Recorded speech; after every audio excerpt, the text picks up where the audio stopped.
자, 제2절 직업훈련입니다. 자, 내려와서 69조를 보시면요. 직업능력개발훈련 돼 있네요. 자, 1항에서 소장 밑줄 그시고, 소장은 수용자의 건전한 사회복귀를 위하여 직업능력개발훈련을 실시할 수 있다. 주체가 누구예요? 소장이죠. 그리고 2항의 외부기관, 단체에서 훈련받게 할 수 있고요. 자, 밑에 3항 대상자 선정 기준에 대해서는 법무부령에 자세히 나와 있다는 겁니다. 법무부령 밑줄 그시고, 기출문제 가보시면 장관 틀렸지? 거듭거듭 말씀드리지만 법무부령이다, 대통령령이다 이런 것은 가장 마지막에 푸시면 된다 했어요. 그 다음에 밑에 내려와서 외부 직업훈련 나와 있지? 보시게 되면 소장은 수용자가 빨간색으로 개동그라미, 완동그라미, 밑에 외부 나와 있지? 자, 외부 공공기관 등에서 운영하는 직업훈련을 받게 할 수 있다. 누가 나가요? 외부예요? 외부에 누가 나가? 앞에서 계속 했잖아. 개 색깔 칠하시고 완 색깔 칠하시고. 짝대기 3개 4개밖에 못 나가요. 한두 개짜리 안 돼요. 단서 조항에 뭐 필요하다면 된다 이런 말 없어요. 그 다음에 돈은 누가 돼요? 너가 되는 거지. 수용자 자비부담이다. 그쵸? 이게 원칙입니다. 끊고. 물론 예외가 있지만 항상 원칙이 중요한 거예요. 기출문제 가보시면 일반급 X, 국가 X. 자, 다음 페이지 124조 나왔네요. 자, 여기 별표칩니다. 자, 보세요. 직업훈련, 직종 선정, 직종이죠, 직종. 그 다음에 훈련 과정별 인원수, 이거 누가 정해요? 소장이 정해요. 소장이 정한다. 그런데 빨간색으로 직권으로 정하는 것이 아니라 장관의 승인이다. 밑줄 쫙 끄시고. 그쵸? 장관 승인 사항입니다. 직권하면 틀려요. 두 번째, 직업훈련 대상자는 누가 선정해요? 대상자 누가 선정하지? 소장이 선정해요. 소장이 선정한다. 동그라미 치시고 끊으세요. 자, 그런데 자, 집체 직업훈련이라는 것이 있어요. 집체 직업훈련이라고 하는 것은 밑에 가로 일어났지? 전담 교정시설이나 그 밖의 직업훈련을 실시하기에 적합한 시설을 말합니다. 이 집체훈련 대상자, 이 대상자 선정은 누가 하지? 그때는 관할청장이 해요. 밑줄 쫙 끄시고 동그라미 쳐요. 동그라미 치면 되겠네. 그래서 하나는 확실하게 알아두셔야 돼요. 어떻게 외워두셔야 되지? 원칙적으로 대상자는 소장이 하는데 이 집체훈련만큼은 누가 한다? 관할청장이 한다. 요거 확실하게 해두셔야 돼요. 그리고 위에 직권으로 하는 것이 아니라 장관을 승인을 받는다는 것도 알아두셔야 돼요. 기출문제 다 그렇게 나오죠? 청장이 갑자기 왜 나오지? 그치? 그 다음에 밑에 기출에서 청장이 승인받는 것이 아니고 장관이라고요? 틀렸지?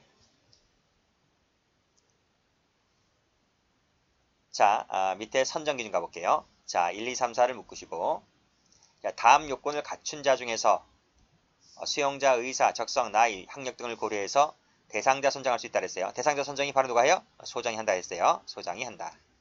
자, 1번 집행할 형기 중에 해당 훈련 과정을 이수 밑줄 할 수 있었을 것. 그치? 근데 여기 보니까 집체 훈련 대상자는 제외를 하네요. 제외를 한다. 왜요? 얘는 청장이 한다 했잖아. 위에서 대상자는 소장이 선정하는데 집체만큼은 청장이 하니까 여기서 1번에서 청장은 집체 훈련자는 그래서 제외되는 거예요. 자, 두 번째 기본 소양을 갖출 것, 소양을 갖출 것 그랬어요. 기출문제 가보니까 기술이 아니에요. 기술 X. 그치? 기술 그딴 거 필요 없다는 거예요. 우리가 가르쳐 줄 테니까 너는 사람 구실을 하는지만 보겠다는 거예요. 그치? 그래서 소양이 중요한 거지 기술이 일단은 중요하지 않다. 그래서 3번을 보시게 되면 기술이 없어도 된다. 대신 재훈련을 희망할 것. 그 다음 이제 나중에 이제 그 출소하겠죠. 출소 후에 취업할 의사가 있을 것. 그래서 여기서 뭐 한다? 기술을 배우고 나간다 이런 말이지. 이런 것만 갖추면 된다는 거예요. 우리가 다 알아서 해줄 테니까. 그쵸? 자, 다음. 자, 선정 제한 나왔네요. 여기 별표. 제한사, 선정 자체가 안 돼요. 선정 자체가 안 된다고요. 제한 사유다. 그래서 두 번째 줄에서도 선정에서는 안 된다 이렇게 돼 있죠. 됐어요? 자, 1, 2, 3, 4, 5를 묶으시고요. 자, 빨간 펜 들으시고 형광색 펜 들으세요. 15세 미만에다가 색깔 칠하세요. 15세 이하 아니에요. 이렇게 하시면 돼. 15세 이하 X. 그 다음에 16세 미만 X. 아동복지법에 가면 16세로 나와 있어요. 그래서 그랑 구별하셔야 되고요. 왜 하필이면 15세 이하가 아니라 15세 미만일까? 15세가 우리나라로 치면 몇 학년이지? 자, 우리가 8살, 만 8살에 1학년으로 들어간다 치고 1, 2, 3, 18, 9, 10, 11, 12, 13 13이 되면 초등학교 6학년이 되거든요. 14, 15잖아요. 그쵸? 그치? 그러면 중학교 2학년? 중학교 2학년이 몇 학년이야? 2학년이죠? 이게 만 나이잖아. 그치? 중3은 일을 할 수 있나? 중3이 되면? 요즘 학생들 잘 모를 텐데.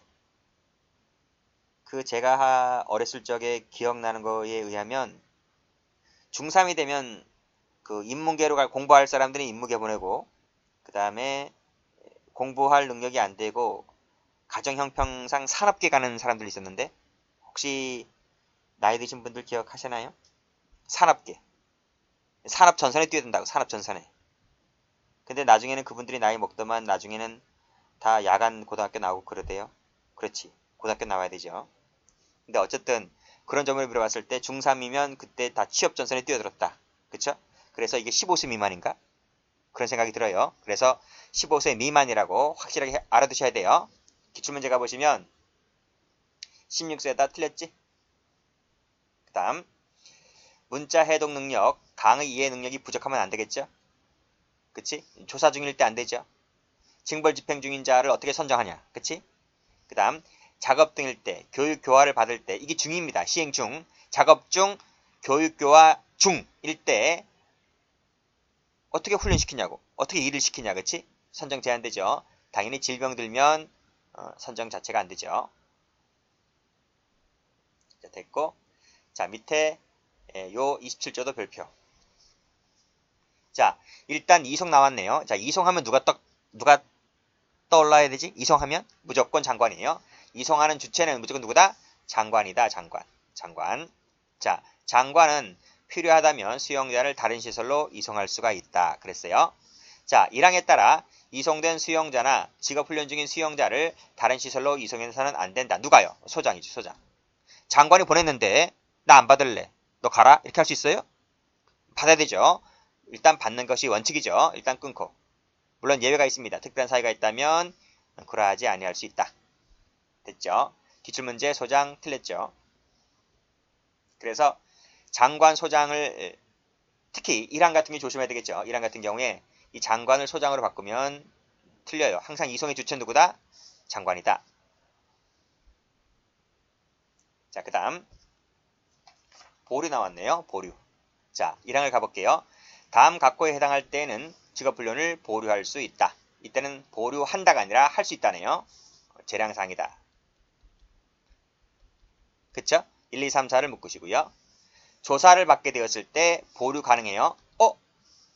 여기 한번 보세요. 방금 앞에 가보시면 대상자 선정 제한 나와 있잖아요. 여기도 조사 나와 있는데? 조사 나와 있지. 그 다음에 여기 질병 나와 있지. 이것은 뭐냐면 대상자를 선정하기에 앞서서 조사를 받고 있거나 징벌을 받고 있거나 질병을 앓고 있거나 그러면 선정 자체가 안 되죠. 그런데 지금 보류는 뭐냐? 보류는 자, 직업훈련을 시켜요. 직업훈련 하고 있는 중에 사고를 쳤어요. 사고를 치니까 조사실 가서 조사를 받아야 되잖아요. 그쵸? 그치? 그러면 하던 일을 보류가 할 수 있는 거지. 조사받아야 되니까. 그리고 직업훈련을 하다가 실시하다가 아플 수 있잖아요. 심신이 허약해질 수 있고 질병으로 아플 수 있잖아요. 그러면 하다가 스톱하는 거지. 무슨 말인지 아시겠죠? 그러니까 앞에 이제 나와 있는 것은 직업훈련 대상 선정하기에 앞서서 미리 조사 중, 징벌 집행 중, 그 다음에 질병에 걸렸을 때는 선정 자체가 안 되지만 여기에 있는 128조에 나와 있는 것은 처음에는 직업훈련을 정상적으로 했습니다. 하다가 사고 치거나 하다가 질병 걸렸을 때는 보류가 가능하다. 이렇게 받으시면 돼요. 그리고 3항에 종합적으로 고려한 결과 직업훈련을 계속하다고 할 수 없다라고 인정할 때에도 보류가 가능합니다. 그 다음 2항 보류된 수용자가 그 사유가 소멸했을 때는 다시 원상 복귀시켜야 되겠죠. 자, 다음은 앞에 끊고 예외가 있습니다. 자, 됐죠. 다음 페이지 갑니다. 취업지원협의회. 자, 85조 가볼게요. 자, 수용자의 건전한 사회복귀를 지원하기 위하여 어디에 둬요? 취원, 지원, 협의회 어디에 둬요? 그렇지. 교정시설에 둬요. 청에 두는 거 아니야. 각 교도소마다 다 있는 거예요. 그리고 자세한 것은 법무부령으로 정한다. 밑줄 안 긋게요. 1항만 잘 봐두세요. 자, 기능 나왔네요. 자, 085조 제1항에 따른 수용자 협의지원 협의회의 기능은 다음과 같다라고 시행규칙에 나와 있어요. 1번부터 7번까지 묶으시고. 자, 고딕처 세는 거 있죠? 수용자 사회복귀 지원 업무, 사회복귀 지원 업무에 관한 조언, 자문에 대한 조언 하는 것이 취업지원협의회가 하는데 기출지문에 최근에 출제가 된 적이 있습니다. 나머지는 출제가 된 적이 없는데 기출되었기 때문에 1번을 고득체 처리해놨습니다. 나머지는 참고로 삼아 읽어보시면 될 것 같아요. 자, 5급 같은 경우는 사무관 시험이기 때문에 아주 어렵게 나와요. 그러니까 지문 어려운 것은 별다른 거 없는데 이렇게 잘 나오지 않는 거, 그렇지? 나오지 않는 것을 이렇게 가끔씩 지문화합니다. 자, 시행규칙 가볼게요. 자, 1항 보시면 회장을 포함하여 3명 이상 5명 이하다 밑줄 그으시고 그 다음에 10명 이상이다 밑줄 그으시고 그쵸? 숫자 받으셔. 숫자 외부위원이 뭐다? 외부위원은 10명 이상이다. 이 10명짜리를 3명, 5명, 9명, 뭐 15명 하면 틀려요. 10명짜리다. 그리고 회장은 소장이다. 부회장은 2명을 듭니다. 2명입니다. 이거 시험 나온 적 있어요. 2명입니다. 야, 부회장 2명 두는 데가 있냐? 그런 거 봤어? 여기 있잖아요. 여기가 유일무이해. 아시겠습니까? 2명인 거 여기밖에 없어요. 2명이다. 자, 그리고 한 명은 내부 위원 중에서 지명하고 또 한 명은 외부 위원 중에서 호선한다. 즉, 2명이 있는데 한 명은 내부 위원, 한 명은 외부 위원이라는 거예요. 자, 요 1항, 2항이 각각 출제가 된 적이 있고요. 자, 그 다음 보시면 자, 외부위원입니다. 자, 외부위원은 볼 것이 2항밖에 없어요. 자, 쭉 보시면 자, 밑에 외부위원 임기는 3년이다. 요 3년 동그라미 치시고 연임할 수 있다. 뭐 몇 차에 한해서 연임할 수 있다. 그런 말은 아니죠. 연임 제한은 없습니다. 그냥 연임할 수 있다. 이렇게 돼 있네요. 자, 밑에 회장의 직무. 자, 2항 가보죠. 회장이 부득이한 사유로 직무를 수행할 수 없을 때에는 회장이 지정한 자입니다. 회장이 지정한 그 부회장의 직무를 대행한다. 이렇게 되어 있고 자, 그럼 밑에 회의를 가보면 자, 회의는 반기마다 개최를 하는데요. 일단 끊고요. 다음에 해당할 때는 임시회의도 개최를 할 수가 있습니다. 어떤 때? 1번, 2번, 3번 묶으시고 자, 1호 수용자의 사회복귀 지원을 위하여 협의가 필요하다고 할 때, 그쵸? 이거 밑줄 그으시고 그리고 회장이 필요하다고 인정될 때 직권으로 임시회의 열 수 있습니다. 또는 위원 3분의 1 이상 요구가 있을 때 역시 회의를 개최할 수 있습니다. 2분의 1 아니고 3분의 1입니다. 자, 그 다음은 뭐 다 아시죠? 앞에서 설명드렸지만 과반수 됐습니다. 자, 간산됐고요. 안정과 질서. 자, 개호입니다. 개호. 자, 개호는 경계할 때 개, 보호할 때 호. 그래서 경계와 보호작용의 준말이에요. 앞글자 따서 개호다 이렇게 불러요. 필요성 됐고 범위 보시게 되면 제3자 그치? 그 다음에 개호권은 수용자에 대해서 발생하는 것이 원칙인데 특별하다면 제3자까지도 가능할 수 있어요. 나중에 다 강제로 행사나 무기할 때 다 배웁니다. 여기서 나 출제가 될 것은 없고요. 조문만 잘 받으시면 돼요. 다른 시설의 수용자 볼게요. 교도관은 자신이 소속된 교정시설 수용자에 대해서만 개업권 발동하는 것이 원칙이긴 합니다. 근데 예외가 있어요. 그치?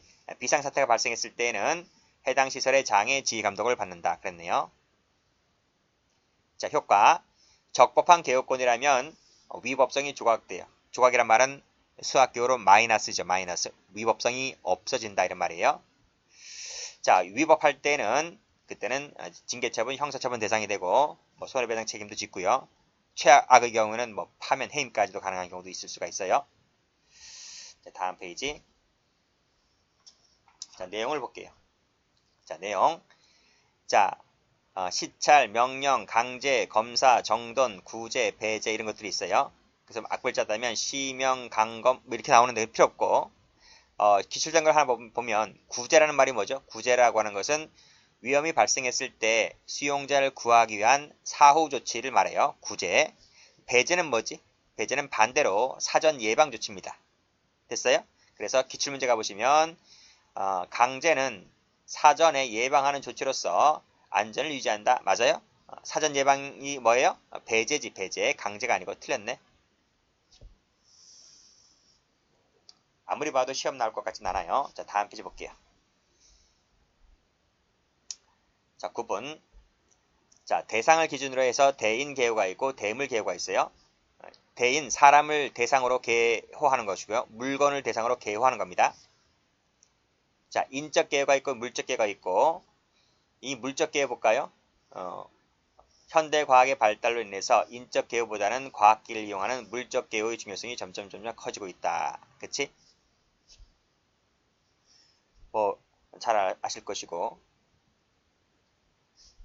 그 다음에 호송개요, 출정개요, 통상개요, 비상개요, 일반개요 나왔네. 일반 수용자, 특별개요는 사고 우려가 높은 수용자 등을 말합니다. 기출문제 정리하세요. 볼 거 없어요. 물적개요보다는 인적개요의 중요성이 커지고 있다. 앞뒤가 바뀌었지. 검찰청 법원의 소환에 응하는 것은 출정개요지 호송개요 아니지. 나머지 됐고. 다음 페이지입니다. 그래요. 법전밖에 안 나와요. 자, 일단 금지물품. 그리고 이론이 나온다고 한 것은 제가 이론 중요시하는 파트 있잖아요. 그것만 보시면 될 것 같아요. 자, 92조. 금지물품. 자, 수용자는 다음 물품을 소지해서는 안 돼요. 그치? 1, 2, 3, 4 묶으시고. 자, 여기서 뭐가 있어요? 여기 교환이 있네요. 교환은 공통이다. 공통. 그래서 색깔 칠한 거예요. 공통은. 그러니까 일단 이거 빼고 보자고요.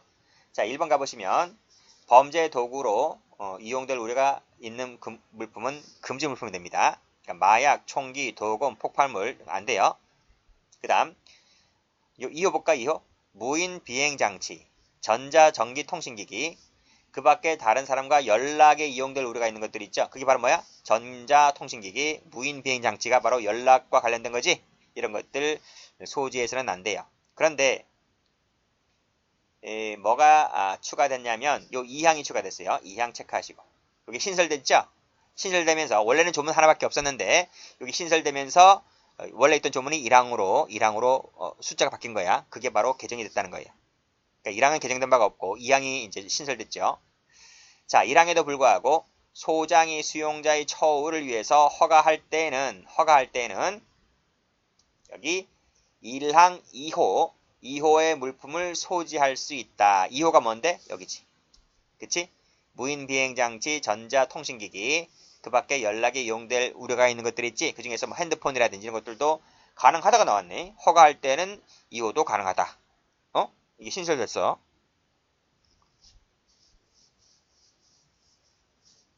자, 그 다음 신체검사 볼게요. 교도관은 시설과 안전질서를 유지하기 위하여 필요하다고 하면 수용자네요. 수용자야. 수형자 아니야. 수용자의 신체, 그 다음에 의류, 휴대품, 거실 및 작업장 등을 검사할 수 있다. 이 1항하고 비교할 것이 요 사망하고 체크해 보세요. 이랑 사망을 비교하세요. 사망을 보시면 이건 수용자 외의 사람이죠. 그 외의 사람은 의류와 휴대품을 검사할 수 있다. 그럼 1항하고 사망의 차이가 뭐지? 이거지. 신체하고 거실 및 작업장이 수용자에게 들어오죠. 그러니까 수용자 외의 사람은 신체 검사 안 돼요. 수용자 외의 사람에게 신체 검사 안 된다고요. 그 다음에 당연히 이 사람은 수용자가 아니기 때문에 거실 및 작업장은 당연히 빠지는 것이고요. 그래서 의류와 휴대폰만을 검사할 수 있다. 여기서 이 수용자 외의 사람이 누군가? 예를 들면 변호사 들어온 애들 있지? 걔네들 교도관이 신체 검사 하던가? 신체를 막 만져봐요? 뭐가 있나? 안 하잖아, 그쵸? 그냥 의류와 휴대폰만을 검사할 수 있는데 이것도 뭐 잘 안 하대. 그냥 자기네가 와서 자진 납세하고 그냥 들어가대. 가방 들고 들어가대. FM들 하려면 의류와 휴대폰을 교도관이 검사를 해야 돼요. 자, 그 다음 2항 신체를 검사할 때는 고통이나 수치심을 느끼지 않도록 해야 되고 면밀 검사는 항문 검사 말하죠. 요거 면밀 검사는 항문 검사입니다. 볼 수 없이 차단된 장소에서 할 수 있다. 이 항문 검사할 때 앞에 페이지 보시게 되면 여기 나오지? 물적개호. 요 물적개호 할 때 앉았다 일어나잖아요. 앉으면 밑에 카메라가 있어요. 카메라가 있어서 엉덩이 항문을 찍죠. 촬영을 합니다. 예전에는 그 담당 교도관이 육안으로 이제 엉덩이를 까서 육안으로 살펴봤는데 지금은 그렇게 하지 않고 그 카메라를 이용해서 앉았다 일어나면 촬영이 찍히죠. 근데 지금 같은 경우도 그 옛날 교도소 같은 경우는 아직까지 사람이 직접 합니다.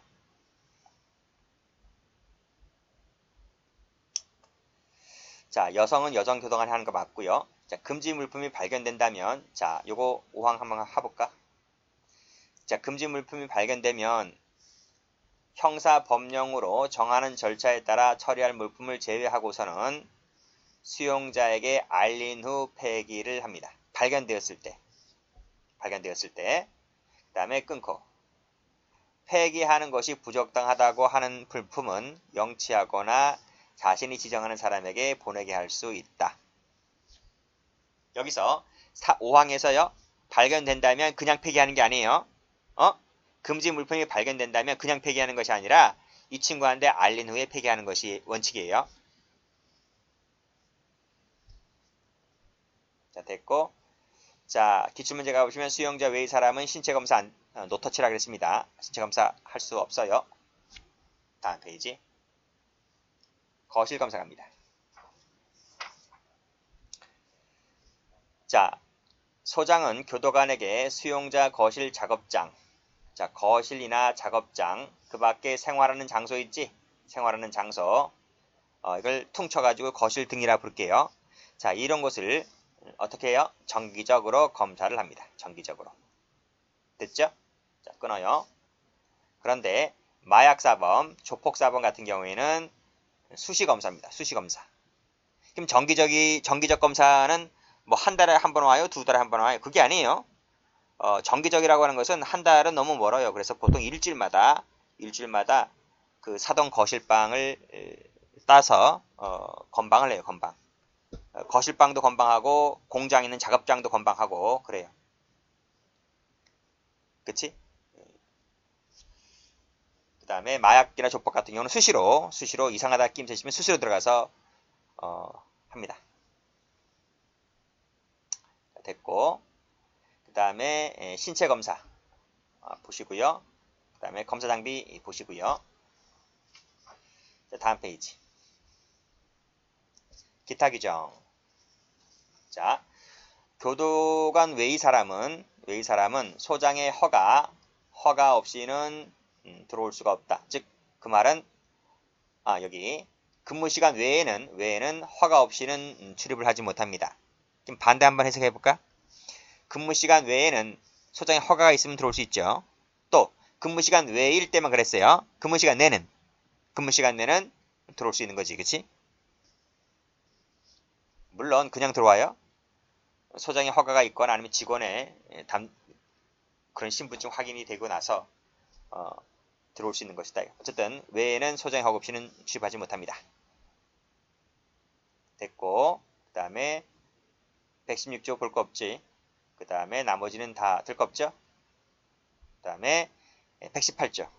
자, 군해네요. 군해. 군해에는 시야를 가리거나 그 밖에 개우상 장애가 되는 물건을 두어서는 안 된다. 라고 되어 있어요. 그래서 교도소 담장이지 담장. 담장에서 수용자가 디디고 담을 뛰어넘을 수 있는 그런 물건들이 있다면 소장은 다 제거하라 그러죠. 다 제거해야 되는 것이므로 탈주 우려가 있기 때문에 이런 조문을 두고 있습니다. 구내외 하면 틀려요. 구내외가 아니라 구내다. 구내. 됐지?